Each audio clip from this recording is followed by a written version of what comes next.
Cultural desde San Juan del Río, Querétaro. Radio Opus. Radio Opus. Divulgación cultural. Desde San Juan del Río, Querétaro. Bueno, buenas tardes, estimados cibernautas, argonautas de la red, seres luminosos que se hacen casi tangibles a través de las ondas Wi-Fi de la Internet. Como todos los sábados en punto de las 7 de la noche, este es el proyecto Radio Opus, Divulgación Cultural desde San Juan del Río, Querétaro. Y hoy me complace tener como invitado al actor, pintor y otras cosas más que irán saliendo durante la charla, y le doy la bienvenida a Juan Carlos Cerecero. Juan Carlos, gracias por estar aquí en Radio Opus. Maestro, muchísimas gracias a ustedes, a Radio Opus, por invitarme al programa. Estoy muy contento y también igualmente es un honor estar con ustedes y con todo su público. Muchos saludos y mucho éxito también en el proyecto de la radio, de la academia, las clases. Bien, bueno, pues Juan Carlos Cerecero, con un currículum muy amplio de trabajo, en este difícil pero hermosísimo oficio del acto efímero del teatro, también se ha convertido en un referente aquí en San Juan del Río, y lo conocen o se ha ganado a pulso a un seudónimo que él lo ha desarrollado muchísimo, y a mí me llama mucho la atención porque además yo lo vi la primera vez como tal en el evento de hace 2 años de las Plañideras, donde fungiste como conductor. Sí.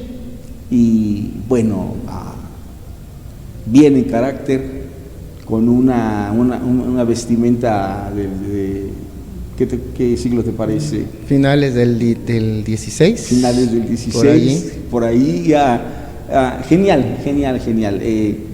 Entonces, bueno, hoy lo tenemos como invitado aquí, y pues el afán de que Juan Carlos Cerecero esté con nosotros es que nos comparta la experiencia y pues algunas anécdotas en el trabajo tan difícil y tan divertido, digámoslo así, para hacer la charla amena de esta profesión de ser actor.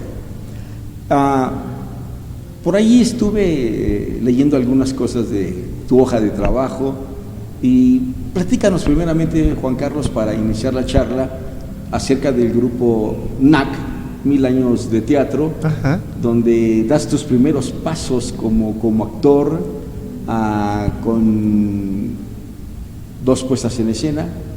Pero yo quisiera que, antes de que pasaras a platicarnos de tu experiencia en el grupo NAC, 1000 años de teatro, ¿llegas ya formado como actor o te formas como actor ahí? No, me formé como algunos de los que estuvimos en el grupo. El grupo NAC estaba a cargo del doctor David Tobar Arroyo, que en paz descanse. Él fue el iniciador, estaba trabajando entonces para Casa de Cultura, y también impartía clases en la Preparatoria San Juan y en el Centro Unión. Entonces el doctor tiene la idea de juntar actores, tanto de una escuela como de la otra, y tenía además, porque también había del COVAC, éramos bastante variados y todos teníamos edades más o menos entre los 16, 17 años entonces. Y pues bueno, ahí salió, la primera fue de la Preparatoria San Juan, que eran Los Gamberros, una historia a propósito de los eventos del 68, genial, conflictos 70 estudiantiles y todo esto en la Ciudad de México, muy interesante. Ahí comenzamos a trabajar con él, algunos siguieron, yo por ejemplo me quedé todavía un rato más, después fue El Muerto al Hoyo, después fue La Cuadratura del Círculo. De las únicas que no montamos del doctor David Tobar fue La Cuadratura del Círculo de Katayev, debe haber sido en el 96, 97 por allí, La Cuadratura del Círculo, y todas las demás pues ya sí se siguieron trabajando de la autoría del doctor David Tobar, que era el bardo Darío Torbay. Ese era su seudónimo para escribir. Sí. Para escribir. Complejo, ¿no? Complejo echarse encima, echarse a cuestas tanto el director, quizá para el director no, pero sí para los nobles o párvulos actores que eran en ese momento. ¿Cómo viste tú en esa etapa de tu adolescencia? ¿Qué visión tenías tú del movimiento del 68 y del 72? ¿Qué te decía? ¿A dónde ibas con él? ¿Qué pretensiones tenías? ¿Qué emociones te despertaba? ¿Qué conflictos existenciales y quizá también hasta políticos hasta cierto punto ya en ese momento? No éramos muy conscientes, al menos yo personalmente no era muy consciente. Tenía el antecedente del 68, pues porque mi mamá estaba en la preparatoria en esa época, aunque no participó directamente. Es un movimiento y es un hecho que constantemente se está recordando. Creo que ahora, pues más por motivos emotivos, valga la redundancia de la palabra, sí, o por pura moda, que realmente por un sentimiento de contexto en aquel momento con la situación estudiantil, que no solamente se vivía en México, sino en todo el mundo, ¿no? Más adelante pues ya tuve oportunidad de conocer gente que estuvo involucrada directamente como estudiantes, como dirigentes, y sí me amplió mucho más el punto de vista. Pero para entonces, a nosotros, para educarnos como adolescentes de preparatoria, creo que funcionó bastante bien.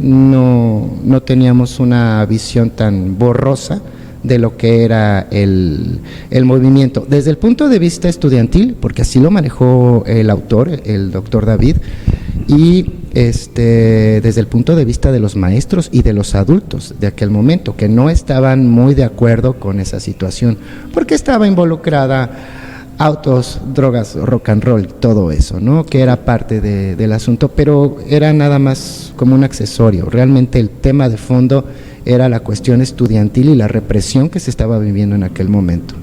Los agitadores, ¿no? Los agitadores, okay. Platícale un poco al público acerca de este texto de Los Bardos. Platícale un poco de los gamberros. Sí, ¿qué personaje haces?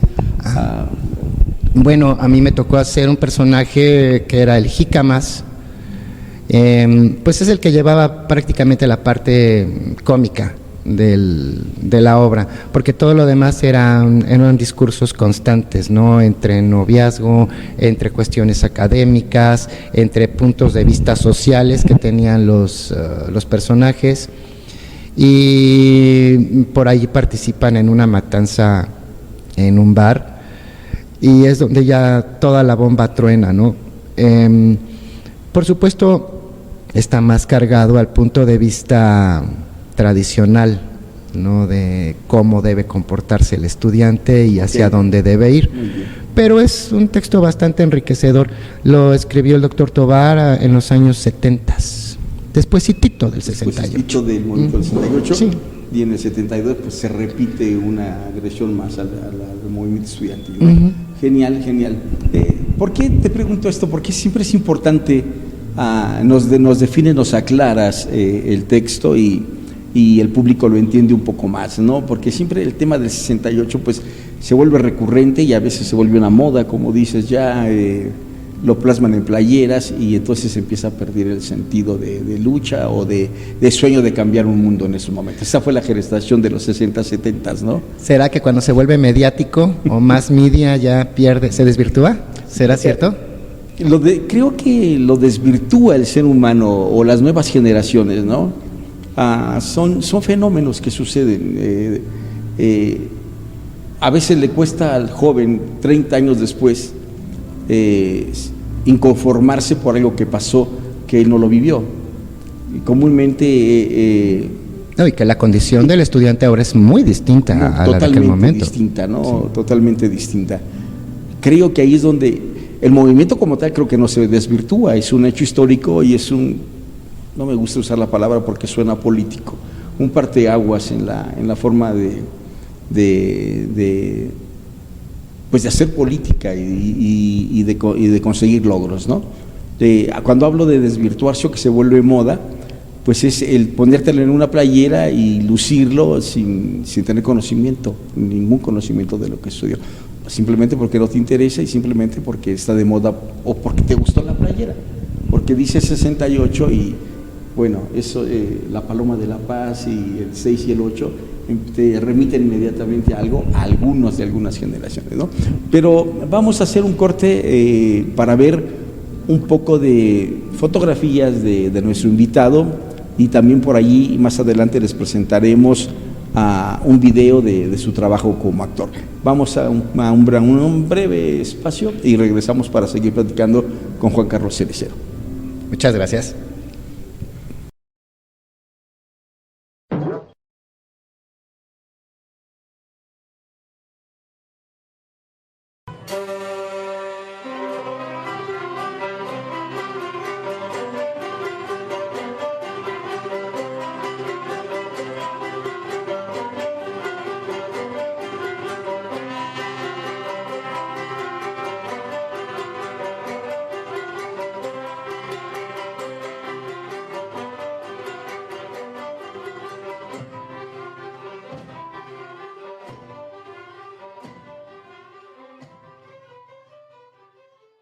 No, adelante, estamos en una charla muy que rueda y realmente no tenemos una cuestión así de cuadrada de que esta plática con Juan Carlos se desarrolle. Entonces, si de pronto que nos interrumpimos o por ahí que estábamos riéndonos, pues es parte de esta charla, que se trata de una charla de café, pero realmente a conocer de la trayectoria de Juan Carlos Cerecero. Después viene entonces a Estación Tranvía, ¿no? Estación Tranvía, bueno, pero ellos son más adelantito. Después del doctor Tobar, sí, seguí trabajando con ellos, pero tenía otro grupo en el Centro Unión. Estación Laberinto. Estación Laberinto, sí. Me corrijo yo mismo. Es Estación Laberinto, pero continué con el doctor Tobar hasta trabajando en sus obras, bien, como hasta el 2001, y después me volvió a invitar a participar con su grupo del Centro Unión, que se llamaba Comparsa Oportunidad, del Colegio Centro Unión, también con niños de secundaria y mayormente de preparatoria. Y en ese inter ya viene Estación Laberinto. No es cierto, Paso de Gato, con el maestro Giancarlo Pulido, que también en paz descanse, de la Universidad Autónoma, de aquí de Bellas Artes, en San Juan del Río. Me invitó a participar, con él estuve en... fue el Jack, los mundos de Jack. Luego fue... está faltando una, ahorita me voy a acordar. También se montó un texto mío con una obra que en la Exprepa Centro, que se llamaba, les estoy hablando del 93, no es cierto, del 2003. Del 2003 se llamaba Estación 21, por cierto, y yo trabajaba ya entonces también con Estación Laberinto. Esa la tenía a cargo, o lo tiene a cargo, la maestra Tere Patlán. También es maestra en escénicas en Bellas Artes de Querétaro. Allí trabajas en los montajes de La Urraca y La Cuadratura del Círculo. Y El Nido de la Urraca con Giancarlo Pulido, sí. El Nido de la Urraca es un texto que escribí yo a propósito de un atentado que hubo a Cárdenas en el 30, Cárdenas, sí, el presidente Cárdenas. En el 38 por ahí estaba inmiscuido Saturnino Cedillo y estas bandas que por ahí andaban haciéndole ojitos, que tenían un trasfondo nacional socialista. Sí. Entonces ahí se desarrolla justamente en ese año la obra, hipotéticamente en Lecumberri. Te das a la tarea de estudiar al general, su trayectoria, su ideología. Es un hecho que la educación en el mandato de él tomó tintes o grandes tintes de educación socialista. De hecho, él forma las famosas escuelas rurales que se quisieron desaparecer hace algún tiempo y que son la columna vertebral de la educación en provincia, ¿no? Sí. Te diste a la tarea entonces allí, se me hace muy interesante el tema. Es interesante el tema, bueno, incluso en San Juan del Río tenemos un antecedente de esas escuelas rurales y internados indígenas, que es la Hacienda de la Llave. Exacto. En los años 30 funcionó como escuela rural e internado indígena, y sí son un antecedente, bueno, no sé de la escuela pública, pero sí de las escuelas que se establecieron con educación pública en provincia, no tanto a la forma de gobierno, sino más bien al conflicto que traía con Saturnino Cedillo, y el trasfondo o el contexto más bien social del momento. ¿De esa manera lo plasmas tú en el texto? Sí, básicamente la historia es una pareja que por estar inmiscuido uno de ellos en supuestamente con la gente de Cedillo, termina en la cárcel porque pues es un chivo expiatorio, como muchos que Como suelen, muchos, sí, claro. suelen ser, ¿no? Realmente creo que no cae el que debe, sino quien le toca pagar Quien le toca el pagar. pato en el momento, no en todos los casos, pero lamentablemente sí se dan. Entonces, a partir de esto, pues la pareja con la que vive, que es un travesti que trabaja también en teatro de revista, pues termina allí, en la crujía J, por cierto. Creo que la investigación, bueno, la más enriquecedora vino con un libro me llamaban El Coronellazo, de David Alfaro Siqueiros, Sí, que tiene una sí. descripción muy interesante. Sí, bastante. De México, de los 20, 30, 40, 60. Sí, sí. Y narra cosas interesantes de su estancia en Lecumberri. Si tienen oportunidad, léanlo. Y creo que había una segunda parte, pero no la he podido conseguir. De hecho, que parece que lo escribe ahí en el penal, es uno de los que escribe en el penal. Sí, pues sí. No sé, y además con los encuentros con tantísima gente Sí, claro. interesante, famosa a su modo en Lecumberri. Sí. El suegro de América, así define a Lepe, el papá de Ana Berta Lepe, que mató a este actor. Sí. Ramón Gay. Ramón Gay, Ujú. Exactamente. Y así anécdotas de ese tipo son bien constantes. Me gusta mucho ese tipo de literatura histórica. Juan Carlos, ¿solamente teatro como escritor? ¿Solamente teatro? Solamente teatro, sí, solamente teatro y algo que tenga que ver con historia. Bueno, fue El Nido de la Urraca, lo escribí, le gustó a Edgar, el hermano de Giancarlo, y tiempecito después me encomendaron o me sugirieron que escribiera un proyecto a propósito del Bicentenario. Ok. En el 2010, el Bicentenario de inicio de independencia y el Centenario de la Revolución, y era justamente la cuestión de los constituyentes en Querétaro. Crédulamente dije, sí, voy a verlo. Ok.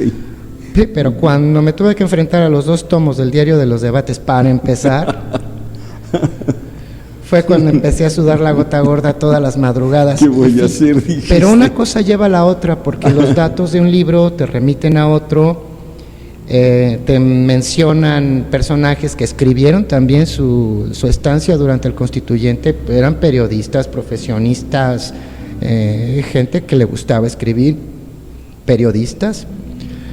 Y bueno, pues así fue llenándome de datos y me tardé bastante tiempo. Bueno, no mucho, pero sí casi un año en completar el trabajo. Eso ya fue en el 2008. Genial. Lo debe haber entregado en el 2008. Y sí, básicamente ha sido teatro. Me hicieron favor también de invitarme a colaborar en un libro de presidencia municipal para el trienio anterior, que se llama San Juan del Río 500 años. Es como un compendio de escritores o de gente que le gusta escribir, en mi caso, acerca de San Juan del Río, y mi tema mayoritario fue la llegada del ferrocarril central a San Juan del Río en el siglo XIX. Sí, está interesante. Aprende uno mucho. De pronto los datos se le van porque pues no es algo que no esté mencionando del diario, pero es muy interesante la llegada del ferrocarril, como llegó a complementar el comercio, la llegada de gente, aunado a un camino real también que ha sido por siglos una ruta de paso obligada por San Juan del Río, una ruta de haciendas, pero este ferrocarril central además también unió o reforzó las vías que ya había de México con los Estados Unidos hasta Illinois, claro, hasta Chicago. Entonces sí es muy interesante eso, la carretera panamericana. La panamericana. Y un montón de datos que se va uno llenando, ¿verdad? Sí, se va llenando. Qué vaciado. Interesantísimo. Pero bueno, estimado público, vamos a ver algunas fotografías más, o depende de lo que diga nuestro técnico, si vemos este video de nuestro amigo Juan Carlos Cerecero, actor, pintor y escritor de teatro.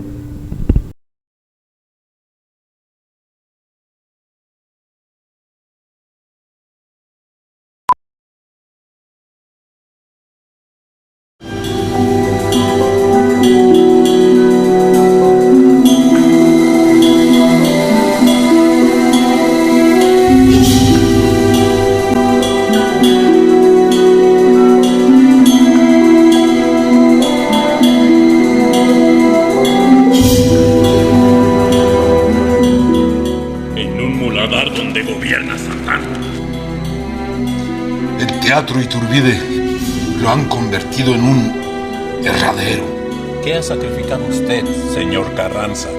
Un hermano, 2 sobrinos. ¿Y usted? Un verdadero salvador de la patria. General. Ingeniero, ¿ya se votó el 27? ¿Dónde queda entonces el derecho a la prescripción?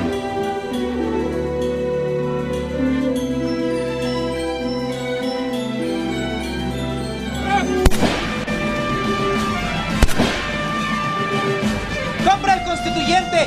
¡Últimas noticias!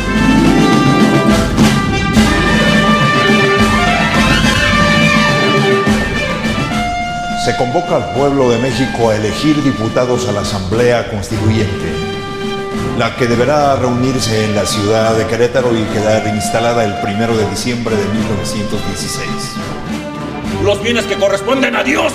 Especialmente cuando se trata de lo que hacen y dicen los jacobinos o los de la izquierda, o como quiera llamarlos. En el quinto, y en el que seguramente será el 123.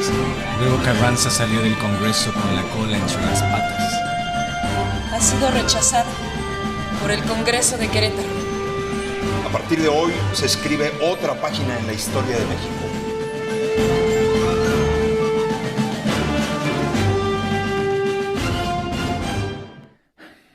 Juan de Dios Bojorquez, jueves 30 de noviembre de 1916.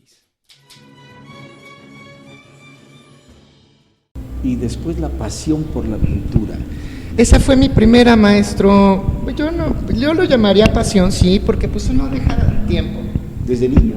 Desde niño, eso sí, desde niño. ¿Es como una herencia familiar o es un don tuyo? No, una en virtud? mi casa, mi papá, mi abuelo trabajaba en la Secretaría de Agricultura y Recursos Hidráulicos, aquí en San Juan, y le tocaba, primero estuvo como pagador, le tocaba hacer los pagos a la sierra, y después lo pasaron al área de proyectos, entonces le tocaba lo de la pintada y la dibujada de mapitas y eso.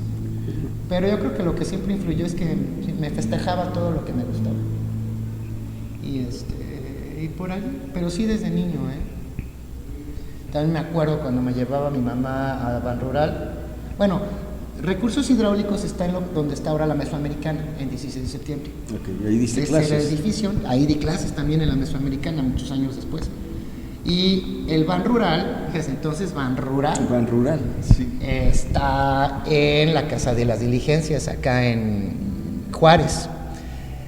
Por allí se pasó Ban Rural a finales de los 70s, porque yo ya tengo memoria de estar allí. Entonces mi mamá se metió a estudiar después la prepa, a acabar la preparatoria y a estudiar la carrera, y tenía que pagar esos horarios entre semana, los fines de semana, entonces me iba con ella. Prácticamente pues ahí me pasaba los fines de semana, subiendo y bajando, que espantaban, que movían sillas. Tú vas a ver si era cierto. A mí nunca, jamás me pasó nada de eso, pero para tenerme entretenido pues me tenía dibujando. Entonces creo que por allí también empezó el gusto, y la verdad es que la pintura es algo que disfruto mucho, porque eso es mío, mío. El teatro es muy bonito, sí es una pasión, porque si no está uno apasionado, la verdad es que no creo que lo aguantes, por el hecho de que tienes que lidiar con gente. Sí. Y cuando estás en plásticas eres tú el que te pone tu horario, eres tú el que te pone el ritmo, eres ante ti el que tienes que responder originalmente, ¿no? Para trabajar. Ya es después, algo muy íntimo. Es muy tuyo. Ya tendremos que ver el público en las exposiciones y que los curadores y que la canción, eso es otra cosa. Pero es tuyo. Claro. Pero de pronto trabajar en teatro con tantos puntos de vista, tanto griterío, sí, tantas faltas, que no vengo hoy, que falto mañana, que no me lo aprendí, que si uno no camina los otros nos está retrasando, y te enseña a conciliar y a tener una paciencia. Y lidiar con el mismo director, porque hay diferentes caracteres, que es terrible. Hay desde gritones hasta el que te apapacha y hasta el que te corre y te vuelve a llamar. Y son caracteres muy duros, muy dispares. Comparto Darío Torbay, de los 3 paros cardíacos. ¿Te acuerdas? Ser condenado. ¡Qué berrinches! Porque estábamos en los ensayos y luego que su voz no se escucha, bla bla bla bla bla bla bla bla bla bla, que se callen. Todo eso. 3 segundos después, hasta que por ahí unos nos hizo un berrinche. Yo nunca les he hecho un berrinche hacia mis alumnos, Eso fue en la preparatoria de San Juan, pero se levantaba, primero la soltaba. Así no se puede, caramba. No, aventaba el libreto y se salía. Acto seguido, lo que tiene que pasar, ahí vamos todos a pedirle disculpas al doctor para que regrese. Sí, lo sé, lo he vivido. Y una vez sí se fue y dijo, no, ya no, y no. No sé si por favor, doctor. Sí, no, esa vez no, esa vez sí se regresó y sí, ¿ves? Esa vez se regresó y me regañaron. Sí, ya se descargó con Paco, pero era un niño de 14 años. Sí. Okay. Bueno, pero siempre, como dices tú, siempre fui a un 80 grande, o sea... Sí, altote. O sea, a lo mejor la relación del tamaño con edad no correspondía. Y era más exasperante ver al guate que parecía de 20, actuar como un niño de 14. Sí. ¿Tú nos dices entonces? ¿Regresamos? No he parado, ¿no hemos parado? Lo típico es cuando en el libro claro. como que te relajas. Sí, de acuerdo. Sí, que en la misma charla. Es la parte Entonces nos vamos a olvidar de la cámara. De acuerdo. No, de verdad, o sea, la charla sí creo que es más sí, mucho más ligera. Yo no he parado y no se preocupen, ahí yo voy. Tú vas editando. Tú cortas. Voy editando, pero de acuerdo. A mí me está encantando. Bien, Juan Carlos. Bueno, regresamos aquí al estudio de Radio Opus. Platícanos un poco acerca de esta pasión por la pintura. ¿Te formas técnicamente? ¿Vas a una escuela? ¿Es algo que desarrollas solo? ¿Empiezas por el dibujo? Que yo creo que sí. Si no, dicen los que saben que nadie puede pintar sin saber dibujar. Aunque yo conozco gente que se ha atrevido a pintar y no es bueno dibujando, ¿no? Pero platícanos un poco acerca de esta fase tuya como pintor. Pues yo creo que lo traigo por gusto desde niño. La pintura es algo que hago desde niño. Tal vez no tal cual como pintura o como se conoce, trabajando óleos, acrílicos, acuarelas y esto, ¿no? Pero sí dibujando, siempre se me dio bastante bien el dibujo.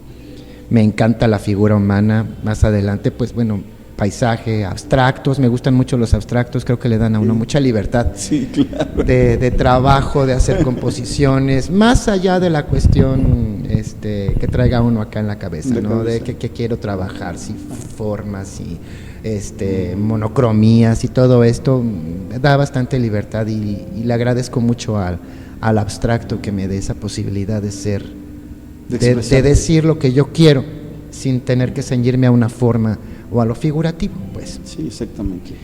Y así continué. Sí fui a clases de pintura, pero muy esporádicas, a dibujo en la Casa de la Cultura. Para entonces, Casa de Cultura, les estoy hablando del 82, 83. Debe haber estaba en el Jardín Independencia. Allá atrás. Sí, en el jardín principal, a unas puertas de lo que ahora conocen como la Farmacia Guadalajara. Es un edificio que pertenecía a Teléfonos de México y que creo que sigue siendo de Teléfonos de México. Ahí se cambió un tiempo la Casa de Cultura. De acuerdo. Y fue donde me tocó, estuve muy poquito, como 2 meses. Todo lo demás ya pues era por mi gusto y por mi parte.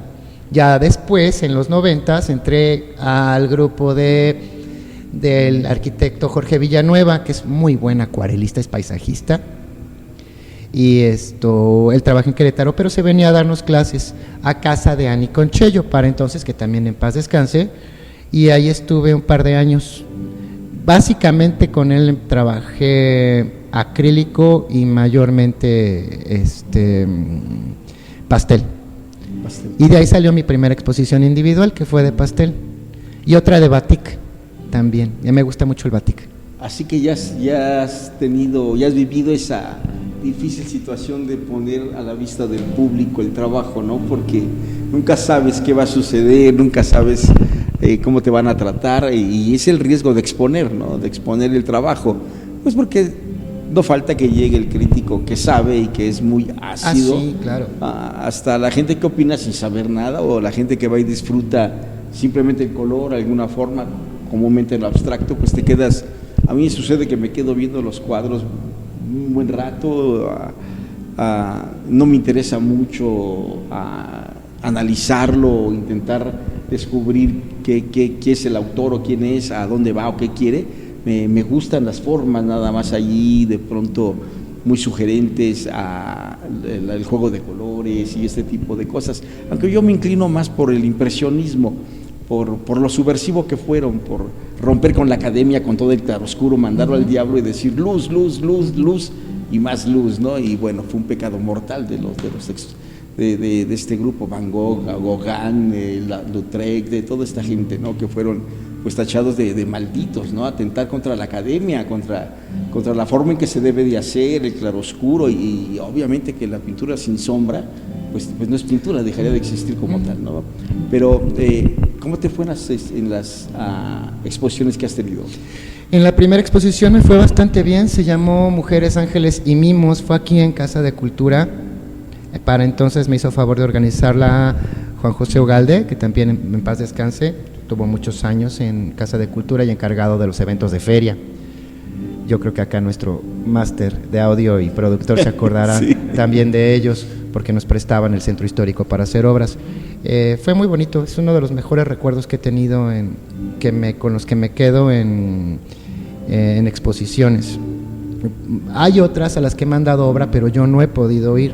Cuando salió Batik hicieron una exposición itinerante por San Luis Potosí, Jalisco, Estado de México, en casas de cultura, pero me fue imposible ir. Ha habido otras a las que no he asistido, he mandado la obra, pero especialmente esa, la primera, la recuerdo con mucho gusto. Hubo gente muy entrañable, muy querida, muchos de ellos ya no están, y recibí buenos comentarios, tanto de la parte de la familia, que son los que siempre apapachan a uno. A veces, porque no siempre.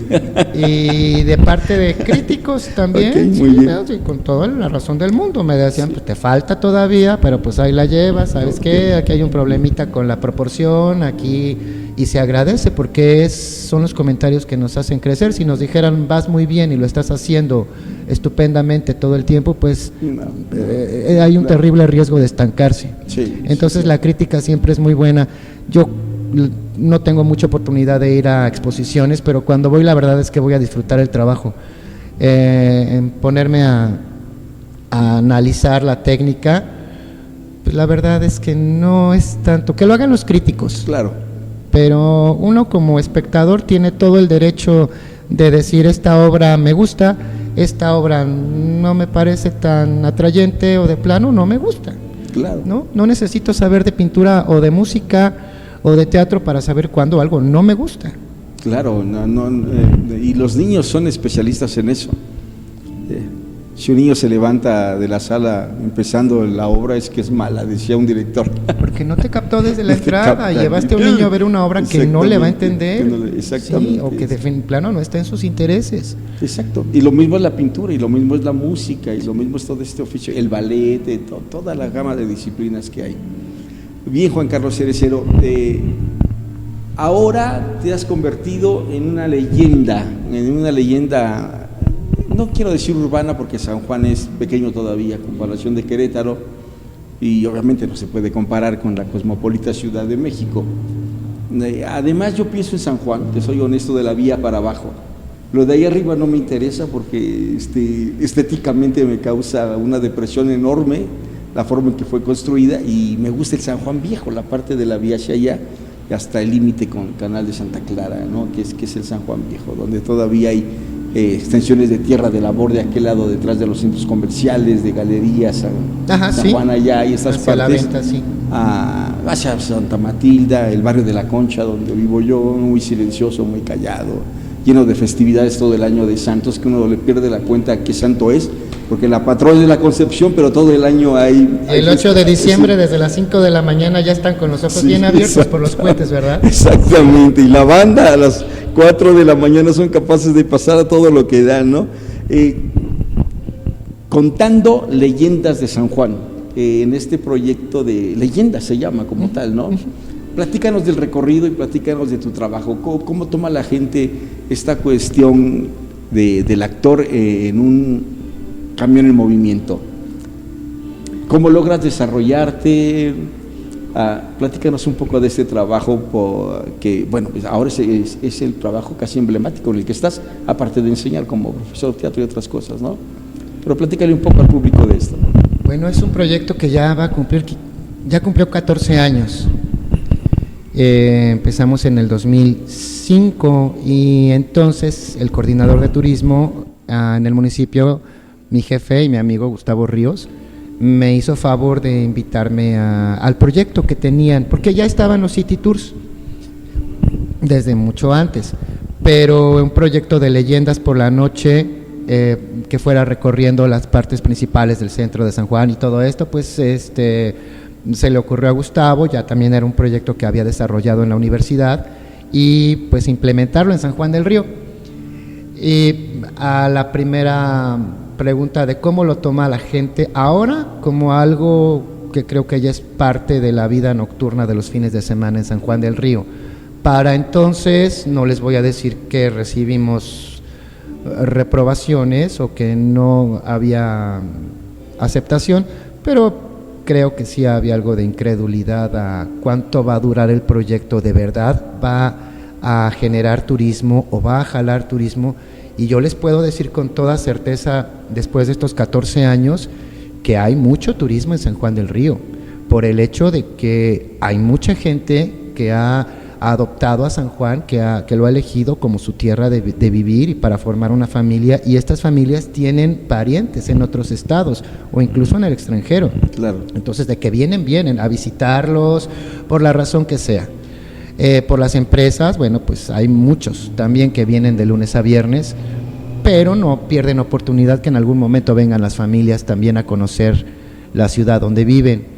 La oferta turística también, la oferta de hoteles también es amplia y hay muchas camas. Sí, bastante. Entonces, cuando nuestros municipios vecinos no se dan abasto, San Juan del Río es el primer punto para quedarse, aunque después ya aprovechen el resto del día para visitar Tequisquiapan, Ezequiel Montes, Bernal, la ciudad de Querétaro, Amialco, sí, pero regresan siempre a San Juan del Río. Entonces creo que es algo que va a definir siempre a San Juan, que tiene mucha gente siempre pasando, y es una necesidad y es una obligación de los que vivimos aquí, pues captar la atención para que sepan dónde comer, dónde tomarse la copa, dónde dormir, o para regresar a visitar la próxima ocasión, pero que se queden con ganas de regresar. Las dificultades como actor al estar contando una leyenda en un foro que no está construido para teatro, es un camión en movimiento con ruido de la ciudad. ¿Dónde termina tu voz? ¿Qué haces para mantenerla, para no desgastarte?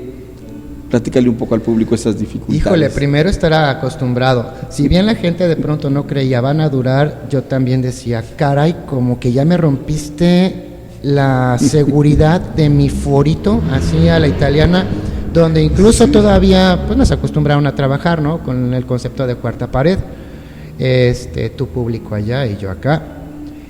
Yo creo que me ayudó mucho haber tenido el antecedente en la obra de los 5 elementos de Jack con Giancarlo, porque con él tuvimos que convivir con el público y trabajar cara a cara con el público. Muy difícil. Que es muy difícil, pero nunca se compara como hacerlo en la calle, porque no se controlan muchas cosas, el ruido, los lugares a veces están cerrados, no falta por ahí un T8 imprudente que se atraviese, el tren que pasa, el todo tren, bonito. los trailers, a veces no hay luces en las calles por la razón que sea, son muchas cosas, pero pues además de esta experiencia de haber trabajado, interactuado con el público directamente, pues las leyendas sí me han enseñado a poder incluirte, que eso es muy bonito. Cuando uno va al teatro muchas veces desea, me gustaría estar, sí, claro. Y cuando uno se siente incluido en la historia es muy reconfortante, creo que se disfruta mucho. Eso es algo que tengo y que tenemos que agradecer a los que participamos en el recorrido, que nos enseñen a interactuar con el público, independientemente de que esté la banda acá, que esté el barco a todo lo que da con la música de este lado, a que estén los claxons por este extremo. Sigues, no sé si nos ayuda a concentrarlos, no sé si llega un momento en el que ya ¡pum!, se apaga ese chip de percibir todo lo demás, y concentrarse o enfocarse en lo que está uno haciendo dentro de la escena. Pero sí ha sido muy enriquecedor, ¿sí? Sobre todo le pierde uno el miedo a la calle, que a veces es un tema complejo, que pone a pensar, porque no controlas más que a ti, y eso a veces te falla, y eso a veces te falla. Esas experiencias las desarrolla como técnicas y que te reta como actor Augusto Boal en el Teatro del Oprimido, ¿no? El Teatro Arena, el Teatro Circular, el Teatro en Calle, en el Camión, y que te lleva a tener experiencias fuera del lugar cómodo del foro, fuera de las piernas, fuera de todo lo que te puede dar un foro, de que es una caja acústica buena o mala, pero hay una caja acústica ahí. Pero cuando te enfrentas a este reto de estar en la calle, es genial. ¿Usas recursos sonoros, música, o simplemente es tu capacidad de expresión corporal, tu voz, nada más? No, nada más nosotros como actores, porque no se puede, ya está probado, es muy difícil, necesitas un equipo específico, a un grupo, 2 o 3 personas que estén trabajando con la música, o que estén controlando los micrófonos, que es también otra calamidad, se te acaba la pila, estás a medio speech o a medio parlamento y ya no traes pila, o de plano hay veces que no hay recepción, algo interrumpe entre la antena y el micrófono, y te echa a perder todo el trabajo. Y creo que ha sido bueno también para todos, porque nos hemos acostumbrado a trabajar sin micrófonos. En todos los espacios, incluso hasta en los públicos, hay un punto donde puedes dirigir la voz y siempre te está ayudando con algo de acústica. No sé, un punto hueco, algo, un portón, por ahí hay que estarle buscando para ver a dónde vas a trabajar con lo más importante que tienes que decirle al público. Lo demás es paja, ¿no? Pero lo más importante, el dato más importante, ese sí lo tienes que dejar bien claro. Y es bien interesante porque a veces instintivamente ya sabemos que nos paramos y empezamos a buscar como para dónde proyecto la caja de resonancia aquí, para dónde, que todo el público esté calladito. Uy, es una utopía, es ideal que no pasen carros, es ideal, pero eso no sucede, y creo que eso también hace que desarrollemos otro sentido de busca. No, ni micrófonos ni nada. ¿Cómo cuidamos la voz o cómo me cuido yo la voz? Pues no sé, la verdad es que no sé cómo sobrevivo a esto, también el diafragma y este tipo de cosas. Como aprender a caminar, aprendes a apoyarte, a trabajar con la caja de resonancia, trabajar a partir del diafragma, pero que tus cuerdas vocales no se resientan. Claro. Sí, porque ya en cuanto empiezas a carraspear o sientes que hay una presión, aquí es un juego constante de músculos, el cuerpo humano es una maravilla, pero es un eterno juego de músculos de aquí, de acá, resonancias, de resonancias, que como caminar aprende uno también a dominarlos. Seguramente me falta correr, pero al menos ya puedo ir más rapidito. Eso es bueno, porque también estamos constantemente aprendiendo. Yo estoy en cada función aprendiendo. El público es distinto, viene con otra carga emocional, aunque sea el mismo lugar, viene con otras expectativas, pero la carga emocional sí es constante. Entonces, si uno logra ponerse al sincronizarse a la vibra que traen, o sincronizarlos mejor a la tuya, a la que quieres que tengan, y lo logras, para empezar ya tienes la función bien hecha. Genial. Ya lo demás viene de todo el equipo, que somos un equipo así en teatro, pues hay que continuar con lo que le dejó al anterior y dejarle buen terreno al que viene, y así mantener a la gente. Muy bien, Juan Carlos. ¿A dónde vas como actor, como escritor? En esta etapa en la que te encuentras como profesor, bueno, ahí estás, con las dificultades de trabajar con niños de prepa o de secundaria, que no son actores, que no se van a dedicar, que siempre es un reto llevar a buen puerto cualquier puesta en escena, y que nos deja muchas experiencias, porque pues no son actores, no se dedican a eso, no son gente que está allí porque a veces son obligados a estar en ciertos talleres. Bueno, obligados no, porque exceptuando a los chiquitos de primaria, de primero a tercero, a todos los demás sí les dan la opción de escoger el taller. Pero mencionó algo bien importante, maestro. Si también me han enseñado, primero, a tener paciencia, segundo, a entender que ellos no están llevando una carrera de teatro, están apenas iniciándose en un teatro que es escolar. Entonces hay que pensar en esa parte también y apelar, le lo digo por experiencia, no porque esté dando recomendaciones, porque no estoy en el punto de hacerlo, pero sí por experiencia de buscar más bien la cuestión lúdica, que básicamente eso hacemos en teatro. Claro. Jugamos, somos lúdicos, tanto en los ejercicios como en los ensayos, en fin, depende de cada director.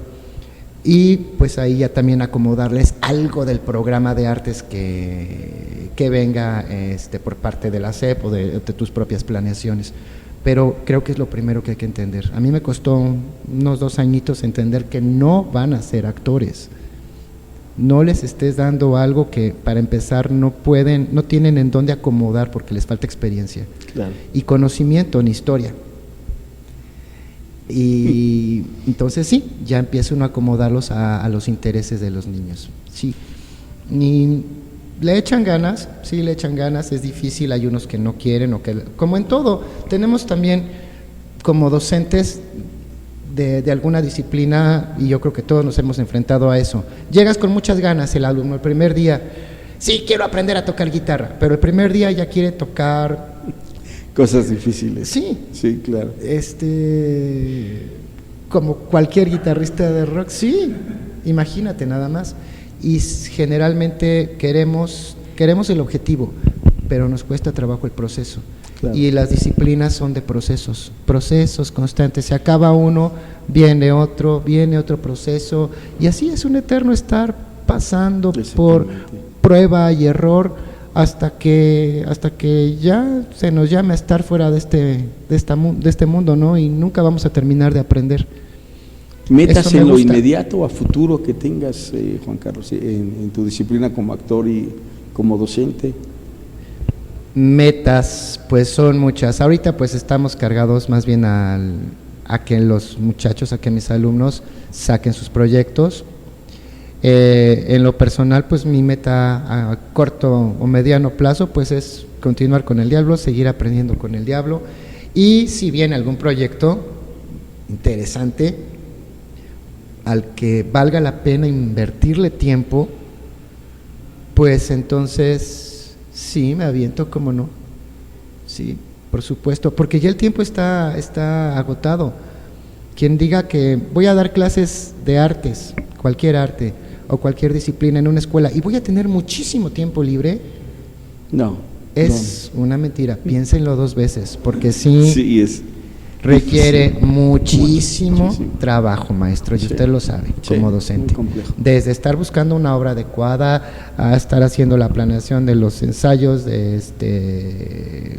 simplemente con ensayos, y con las horas y horas y horas de estar buscando texto. No tenemos todos los textos, eso también es una mentira, que sacamos una varita mágica y ya la tenemos, no, hay que estar preguntando, hay que estar pidiendo, hay que estar investigando, nada más en teatro, Y pues sí, tengo una personal, quiero hacer una exposición, darle el tiempo que se merece a la pintura, porque como todas las disciplinas también es muy celosilla, y cuando uno la deja, se la cobra, Claro. Porque ya tiene uno el pulso más pesado, porque de pronto ya cuesta, se me fueron las mañas con los colores y todo esto, pero sí, es una meta así, a cortito plazo, mediano plazo, que tengo para estos meses. Una exposición. Sí, poder compartirles a los que quieran ir algo de mi trabajo en pintura. Genial, pues antes de despedirnos, también Radio Opus como tal usa este espacio, pretende usarlo como un espacio para mostrar las capacidades histriónicas tanto de cantautores como de actores. Pues ojalá puedas darte el tiempo de mostrarle al público algún pequeño montaje, un sketch, no sé, algo que puedas preparar por allí, algo que no te aleje ni te cause conflicto con tus múltiples ocupaciones. El foro está abierto, ojalá que puedas mostrarles algo. Quizá como el Diablito, contándoles una leyenda. Qué encantado de la vida se viene el Diablo, yo le voy a decir y no va a decir que no. Genial. ¿Sí? Comprometida, no? sí, no, yo lo veo que dice de corazón que sí, y claro, a los actores nos llama mucho eso cuando nos dicen, vente, aquí está, uno dice sí, y por dentro dice, ¿cómo le voy a hacer? Pero dice sí, siempre, sí, casi sí, siempre, sí. Dice uno. Yo conozco esa historia, sí, ¿cómo no? Sí, claro. ¿Y ahora cómo le hago? ¿Y ahora cómo le voy a hacer? Ya me comprometí. Bueno, Juan Carlos Cerecero, de verdad ha sido un placer charlar contigo. Yo creo que se quedan muchas cosas, no creo, se quedan muchísimas cosas allí para charlar, pero no será la única vez que aceptes estar aquí con nosotros en una plática. Ya te presentamos lo que has hecho, pero pues que regreses a tener otra charla con nosotros acerca de experiencias, de cosas chuscas o cosas difíciles que se te han atravesado en el camino como actor. Claro que sí, pero encantado de la vida.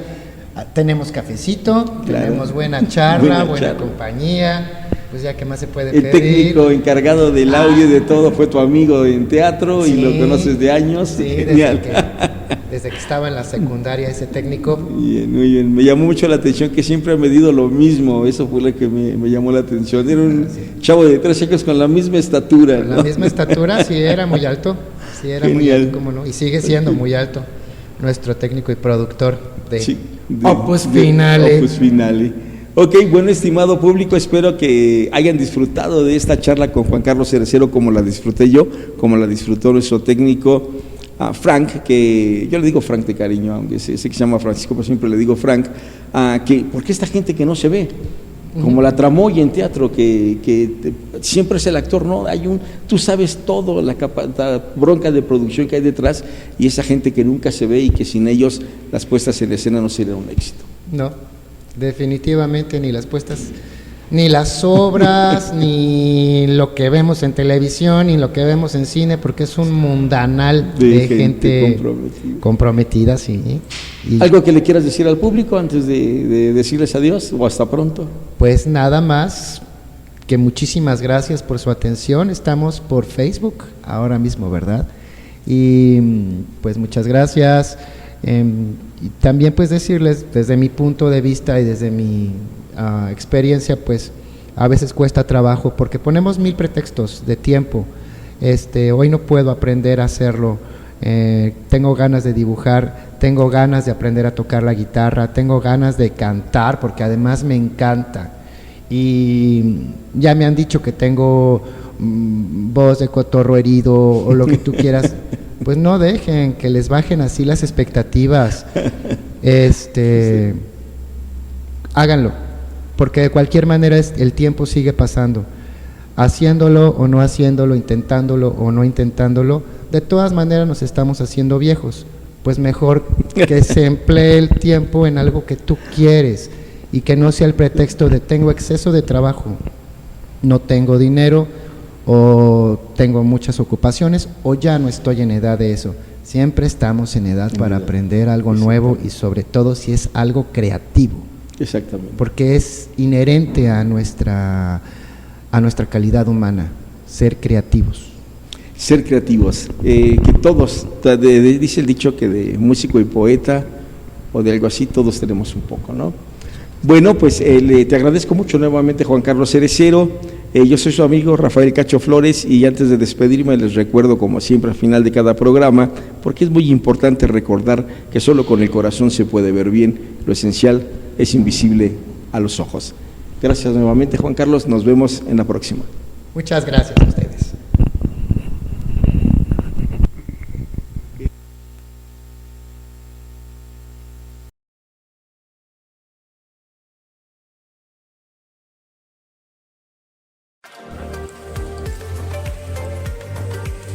Radio Opus. Divulgación cultural desde San Juan del Río, Querétaro. Radio Opus. Radio Opus. Divulgación cultural desde San Juan del Río, Querétaro.